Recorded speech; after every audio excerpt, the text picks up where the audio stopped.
Hey guys, we're here with Caitlin Dixon today. Caitlin Dixon and Pat, we're here to do April's pediatric training. This is something new. We're trying to be a little better with our time and get Caitlin's experience out to everyone on the job. That way, if you're gone, you can still watch the videos and absorb all the info. Caitlin, tell us a little bit about yourself. Okay, so I've been an RN for 14 years, 13 of which have been on pediatrics at the hospital. I also double dip a little bit and I work at Dr. Elbog in the pediatrician's office in town. So. Sweet. All right. So, Caitlin, tell us a little bit about general assessments. Okay, so those of you that have taken PALS, you know that the pediatric assessment triangle is kind of what we do from the doorway. So when we go in to see on a scene, you guys are going to look for the kid and you're going to look at general appearance. So you're going to see, is the kid crying? Is the kid level of consciousness okay? Is he out of it? Is he clinging to his parents? Is he kind of just what is he doing? What's his look? What's his appearance? Tone's a big one for babies. So is the baby kind of floppy? Is the baby, most babies are like this. If they're unbundled, if they're kind of floppy, then something's going on. I'd say a normal baby would be, the tone would be kind of tight. They would be, not fussy. They would be kind of just hanging out. They could be fussy because they're scared of you, but they're not like over the top inconsolable. They're not screaming. They're not carrying on. If it was a toddler or a preschool kid, they would, they would be kind of scared maybe because they don't know who you guys are, but they're not appearing, they would want to know what's going on. They'd be awake, they'd be alert, they'd be trying to talk to you, they'd be trying to figure out, they'd be clinging to their parents, they'd be trying to figure out, they would just kind of look scared, but they wouldn't be out of it. I guess if you walked in on a toddler or a preschool kid and they were just not making eye contact, they were lethargic, anything like that, that would be abnormal for them. As the older you get, the kiddos would be a little bit more, like if they're school age kids, they're definitely going to want to know what's going on. They're going to want to, they're going to be a little more engaged. They're going to be maybe playing when you walk in. I don't know if you're coming in for, if they're like a diabetic kid, they would be lethargic, they would be out of it, they wouldn't really be able to focus on you guys, that kind of stuff. If they're a respiratory kid, they don't really care because they're trying to figure out how to breathe. Same with teenagers, the closer to adult you get, the more like adult it is, I guess. So if I'm going onto a scene and I see a kiddo from the door and they are breathing fast or breathing hard, you can tell all of this without even actually going into, like, being close to them. If they're kind of tripoding themselves, they're sitting up and kind of over, they're trying to open their lungs to get their breath in. A kiddo that's maybe having a little bit of an asthma exacerbation can trick you. Maybe all they're doing is they're coughing really hard. They're not really breathing fast or hard yet. That would make me a little bit more concerned. If they were a preschool kid or elementary age kid and they're not talking, they can't talk because they can't get their breath out. They're just trying to focus on breathing. If it was a baby and the baby was having a hard time breathing, a telltale sign is if the baby's eating, they're not having that hard of a time to breathe, if that makes sense. You can't breathe and eat at the same time. So you can't breathe fast and eat at the same time. So if they're saying my baby's having a hard time breathing, I'm worried about him, and you guys go in there and the mom's feeding the baby, yeah, they probably are having something going on, but they're not as critical as another kiddo that's breathing and can't eat or something like that. You can tell, kids do retractions from the bottom up, and so the best thing to do with these kids is right now we're just doing, like, we're looking at them and we're not touching them, but honestly to get the best assessment on kiddos with breathing is to get them naked, to look at their chest and see what their retractions are. So retractions start from the stomach up. So everyone kind of belly breathes when they're a baby, but then when they start getting a little bit harder to breathe, it goes through the ribs and then it goes all the way up, and then when they get to the trachea or their nose is flaring, they're having a harder time. So if you can get on the scene and see this little kid and he's like, okay, he's belly breathing and I might see some retractions on the bottom of the ribs, but nothing crazy, he needs help, but he's not terrible. So would you say that retractions are like the first sign of, generally in kids, of breathing difficulty, or say like listening to lung sounds? I would say kids are tricksters, we all know that. So their lung sounds change all the time. So they're so tiny, they're just the size of their little pinkies. So if they have a good mucus plug in there, then they're gonna sound wheezy one moment, and then they're gonna cough and cry because they're scared of you, and they're gonna clear their mucus, and it's gonna sound totally different. So retractions are a good way to start, because you can start with the, like I said, you can start at the tummy level and see how they kind of go up. And when you guys do interventions, like if you're gonna reposition them, or maybe you suction out their nose, then you can see if those retractions get better. And if that's the case, then you know there's something that's, they need a little help. Obstructive. Yeah, yep. It's always best to listen to those kiddos underneath the armpits, side note, because they are such tiny little bodies that they, all their sounds. Yeah, so like an adult, like we would do like, 4 spots. Mm-hmm. You're just saying just do like 1 on either side in the armpit, and that will give you the best like kind of indication what their lungs are Yeah, doing. and then you can listen to their backs and their fronts and all the things, but for sure that are good lung and breath movement you would want underneath the armpit. So, yeah. And then when you're doing your respiratory assessment or your work of breathing, you can also kind of look at circulation. So that would be where we'd want to look at cyanosis. Are they blue anywhere? Are they mottled, right? Most kids that are having a hard time breathing or are sick or in trauma, they are going to be mottled on their extremities, and they're going to try and keep their core, all the blood's going to shunt to their core organs, so they're going to try and, their color's going to be a little bit off. How's their mucous membranes? Are they moist? Are they crying with tears? Do they have, are they drooling? Do they have moist mucous membranes, or do they have dry, cracked? Like, are we in trouble here with fluids? That's kind of just before you even touch any of the kids, you can just go in and look at all this and be like, oh, my kid, he's tears and he's crying big crocodile tears. We're not dehydrated yet. We're probably working there, but we're not there yet. So, and then, another big thing to do with all these kiddos is to ask whoever the caregiver is. So, right, they're the best historians. So, mom, dad, lots of grandmas and grandpas take care of these kids, aunts, uncles, whoever. What's baseline for the kid? Does the kid normally talk? Is the kid, what's making you nervous, or why did you feel like you needed to call us, or whatever? That sounds weird, but whatever you need to do to get their history, because they're gonna have better information than if we just walk on a scene and see this one kid. And then there's a lot of kids in our community that are, that are high-risk kiddos, so they have different conditions that none of us even know about. I mean, there's so many different disorders you can have as a kid that the parents know the best about all this stuff. So, okay, so your kid has a seizure disorder, but this one's more severe, or why did this one make you want to call us, or what's happening with this kiddo this time that makes you scared or nervous? And that can provide a whole bunch of insight and history for you guys. Okay. And Caitlin, on circulation, is capillary refill still a good thing to check for? Yeah, it is. And what's like a normal right, so capillary refill anything less than 3 seconds, just like an adult, or what's an adult? But right, you wouldn't want to do their nails necessarily. You could just do their little skin and just push on it, and then their legs and their arms or their chest. What's an easy way to remember vital signs? Okay, so 14 years of doing this, and I still don't know the exact numbers of kids' vital signs, so don't feel bad if you're not knowing what these kids are. Right? They're very hard. So what I go off of is the rule of 60s. So if my kiddo's blood pressure is 60 or lower, I'm concerned. If the heart rate is 60 or lower, I'm concerned. If the blood sugar is 60 or lower, I'm concerned. The respiratory rate is 60 or lower, I'm concerned. So those are all like we need to get this kid medical treatment right now. Is it 60 or lower on the respirations, or 60 or higher? 60 or higher. Did I say lower? 60 or higher. 60 or higher. 60 or higher. Kids, you don't want it so high. 60 and higher for respirations. But and then like the blood pressure, right? You can just start with the basics of like 70, and then they always say 70, and then the age times 2, blah blah blah. Carry the 1 minus the. So if you can just say, okay, it's 70 or lower, we're starting to get into the kind of scary stage. And if it's 60, then it's like, okay, this kid probably needs fluids. We need to figure out what's going on. Blah blah blah. So like. With kiddos, like, or I should say with adults, like we use like a radial pulse. Like we're not getting blood pressure yet. Hey, we have radial.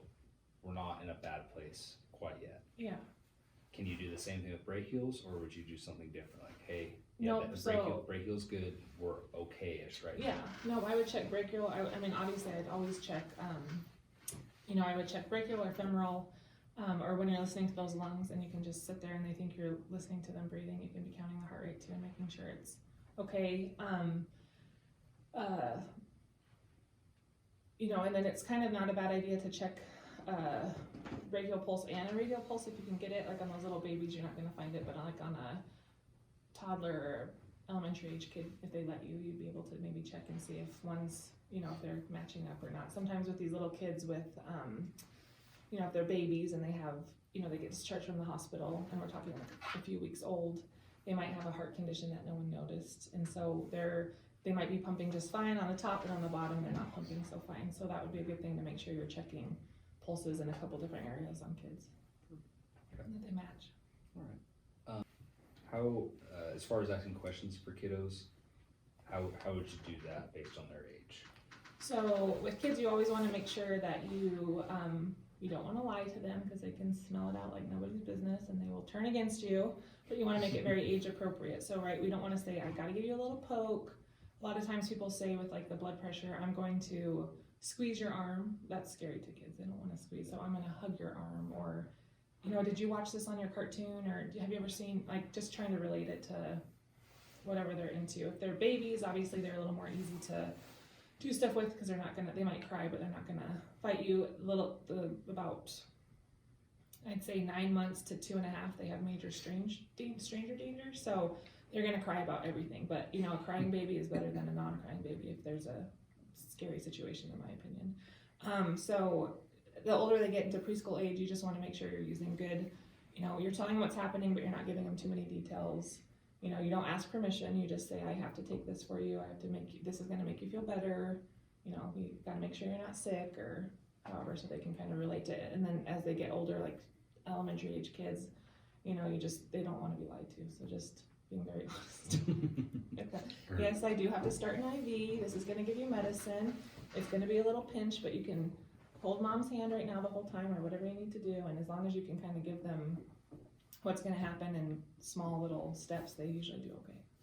Are there any cartoons that you would recommend all of us watch to become more Right, let's see, I know, what are the cartoons everyone watches right now? Paw Patrol, know some names of Paw Patrol characters, that helps. Let's Peppa see. Pig? Yeah, right.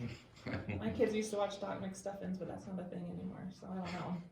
But yeah, just knowing some kid-friendly things will help too. And I know you guys are good about stuffed animals and all that stuff, because they always come up with those. So just making them, you know, not scared. And as much care as you can do with them, with the parent, the better, because the parent is their safe person, hopefully. And so if you can do your assessment with them close to the parent or sitting on the parent's lap, it's going to go a little bit better than if you just, hi. Well, yeah. Definitely. You separate those kiddos and it gets a lot worse. It's scary for everybody, and the parents too, so. And then, Let's say it's a 4-month-old baby, and 4-month-old baby, he's a twin, and there's other kids in the home. They call you because he had seizure-like activity and stopped breathing, and the dad had to start CPR. And when you get to scene, he's fine. He's kind of crying, high-pitched cry. But he's tracking, so he's tracking your fingers when you're kind of doing this, he's kind of looking back and forth, but he maybe looks a little pale, maybe a little lethargic, and he seems like he's kind of breathing fast. His respirate is 48, and his heart rate's 180. No diagnosis of seizures or anything? No, and when you get there, the parents are kind of like, we don't know, this has been happening, we tried to take him to the hospital, no one listened to us, and now he did it again, and I'm scared. okay. I'm gonna go with the kids unstable. Okay. Not necessarily like the tracking. I guess eye tracking is good. The pale color though kind of makes me think it might be more heart related than say seizure related. Okay.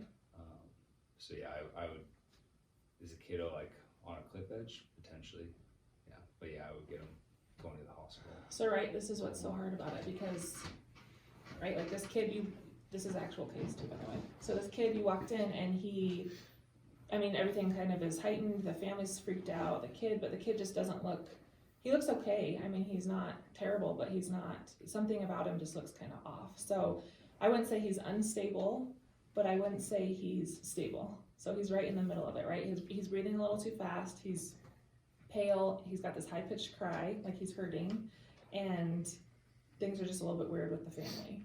So this kid ended up coming into the hospital, and he got diagnosed with bronchiolitis, so that's why he was breathing kind of fast. He had, it's a disease process that causes a lot of mucus. But when we were doing a chest x-ray, the kid had broken bones, broken ribs, and broken... Is that from the CPR? Nope, that was from Dad, but Dad said it was from the CPR. So the kid ended up being very unstable, very scary, ended up not doing very well, got shipped, he's fine now, whatever. But right on the scene when you see him, he looks okay, but he's not okay. So that's why kids, that's the trickster one, because kids are not what they appear. So the whole point of that is you have to be thinking outside of the box about everything. Like, how's the interaction with the family? Like, sometimes we get so focused on the kid, it's like, well, why is the dad telling us all these details that doesn't seem normal, that a dad would want to tell so many details about, like going over the top about details about CPR or, whatever, or how long has that kid been breathing like that? Like stuff that you just want to know, why does that cry sound so high-pitched? And the more you work with kids, the more you understand about cries, or if you have your own kids. But, right, like a high-pitched cry is not normal, or the kid just inconsolable at some point, right? Especially if it's a baby, they should be able to be comforted by food, changing cuddles. Yeah. So if they're just crying and crying and crying, it's like, what is going on with this kid? Like, why is he, So, anyways, that was kind of a trickster one, but. So, okay, I'll give you another one. The kid's 5, you get called to the school, not because of a gas leak this time. Just kidding, you get called to the school, the kid's 5, he was, on the playground, and then he came in with all his friends, and they were like, yeah, he just said that it hurts to breathe, it feels like an elephant sitting on his chest, and he's not really talking to you. And this kid normally talks quite a bit. He's just kind of, when you walk into the room, he's sitting on the chair, and he's kind of kicking his legs, and he's coherent, and he's, saying, he's waving to you, but he's not really talking, and he's kind of breathing fast. Sounds relatively stable to me, based off that, but Okay. let's get a set of vitals and see what we can get for history. Okay, so his vital signs are, he's 5, and his heart rate is 120, and his respiratory rate is 38, and he is, he says, sometimes my mom makes me take this machine to make me breathe better. Sounds sad. Asthma potentially. Unstable. Mm-hmm. So So would you guys want to get him loaded as soon as you can, or would you do interventions what would you do? We could probably do a nebulizer treatment, like listen to lung sounds, look at his chest,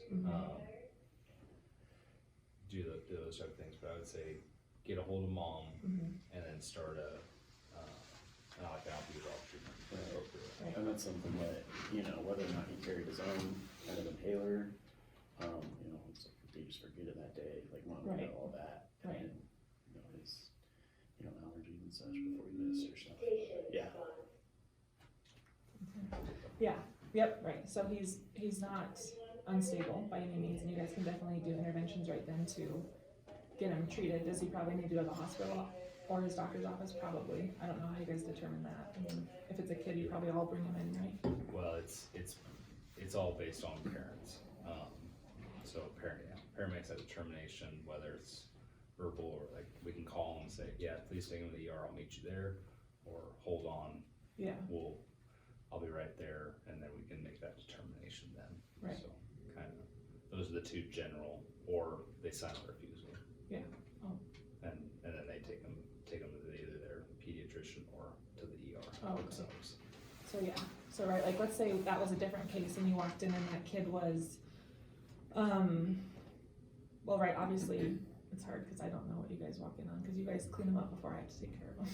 So I don't have to see all the first parts, but let's say it was the same kid and he was out on the playground and he got stung by a bee and he was okay, and then he came in but it's swelling up and he's not feeling good and he's kind of out of it when he walked in and he's having a hard time breathing.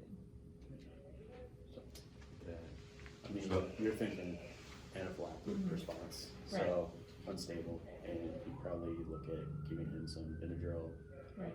you know, as it is, if it gets worse, possibly some epi, so, but definitely.